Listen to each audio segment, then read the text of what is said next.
দর্শক, পৃথিবীতে কত রকম কলা আছে যেগুলো আমরা অনেকেই আগে কখনো দেখিনি। আজকের ভিডিওতে তেমনই বিশেষ 9টি কলা দেখাবো যেগুলো অনেকে আগে কখনো দেখেনি। ভিডিওটা পুরোপুরি দেখতে থাকুন। শুরুতেই যে কলাটিকে দেখছেন এটা হাতি পা কলা বলা হয়। এই কলাটাকে বেশ চমৎকার, আর কলার যে থোড় একদমই এক্সেপশনাল। এই যে কলা দেখতে পাচ্ছেন, থোড় বা মোচা সেটা দেখতে পেয়েছেন। এটা হচ্ছে কলা, বীজটা বড় ছিল। এখন যে কলাটাকে দেখছেন এটা বিশ্বের সবচাইতে বড় কলা, যার নাম হচ্ছে শিং কলা। এতটাই বড় যে এটা ওজনে প্রায় 2.5 থেকে 3 কেজি পর্যন্ত হতে পারে। মানে আপনি এই কলাটি একবার খেলে সারাদিনে আর কোনো আহারের প্রয়োজন হবে না, এত বড় কলা। দর্শক, এবার আপনাদেরকে আমি বিশ্বের সবচাইতে ছোট কলার গাছ এবং কলা দেখাবো। একটু ভালোভাবে লক্ষ্য করে দেখুন কলা এবং কলার গাছ কতটা ছোট। তার পাশে এই যে স্ট্রবেরি রয়েছে, স্ট্রবেরি এবং কলার সাইজের কম্পেয়ার করলে বুঝতে পারবেন কতটা ছোট। তারপরে দেখুন এই কলা আমার কাছে একদমই ব্যতিক্রম মনে হয়েছে, কারণ এটার কালার এবং সৌন্দর্য আর উপরের দিকে খাড়া ভাবে আছে। একটু লক্ষ্য করলে বুঝতে পারবেন এটার ব্যাকগ্রাউন্ড আবার সাদা। এটার আবার আরেকটা জাত আছে, ওইটা আরেকটু খাটো হয়, একটু পরে গিয়ে সেটা দেখাবো।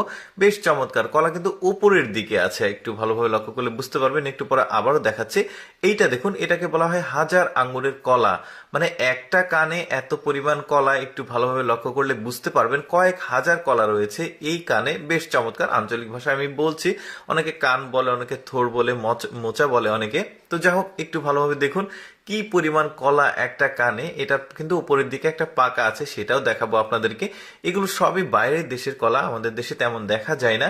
এই যে দেখতে পাচ্ছেন ছোট্ট একটা কলা। তারপরে এই কলাটিকে দেখুন, এটাও বেশ চমৎকার। উল্টো দিকে রয়েছে, এটা আবার মানে উপরের দিকে খাড়া। বেশ চমৎকার।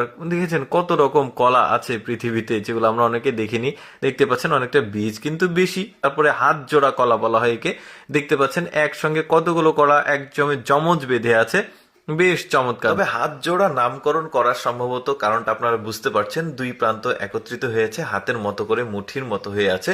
তো যাই হোক দর্শক, আরেকটা ইনফরমেশন দিয়ে রাখি, আমি এই নামগুলো আঞ্চলিক নাম ছিল, চায়নার আঞ্চলিক নাম, আমি আপনাদেরকে ট্রান্সলেট করে বাংলাতে জানাচ্ছি। এইটা দেখুন, এই কলাটাও আমার কাছে বেশ এক্সেপশনাল মনে হয়েছে। বিশেষ করে কলার গাছটা দেখুন, ফুলের মতো, বেশ চমৎকার। এই কলাটা তো একটু কালারফুল, তবে মাঝে মাঝে আমাদের দেশে এই কলাটা হঠাৎ করে দেখা যায়। দেখতে পাচ্ছেন লালটে কালারের কলার, বেশ দারুণ কিন্তু। তারপরে এইটা দেখুন, ডাবল ব্লসম কলা বলা হয়। ডাবল ব্লসম কলা, এগুলো সবই চাইনা ল্যাঙ্গুয়েজ। দেখতে পাচ্ছেন এই যে মানে তিনটা একসঙ্গে। তারপরে এই কলাটাকে দেখুন, শরীরটা অনেকটা, আর মানে কি বলবো, এটাকে সাদা ব্রোকেড কলা বলা হয়। এটা সাদা ব্রোকেড কলা। আর এই কলাটার যে কালার সেটা অনেকটা আর্মি কালারের মতো লাগছে দেখতে। আর একটা ব্যাপার আমি আপনাদেরকে আবারও জানিয়ে রাখি, এগুলো চায়নার আঞ্চলিক নাম ছিল কলাগুলোর, আমি আপনাদেরকে ট্রান্সলেট করে বাংলাতে জানাচ্ছি এই কলাগুলোর। এটা আমাদের দেশীয় জাতের কলা, এটা যে দেখতেই পাচ্ছেন। তো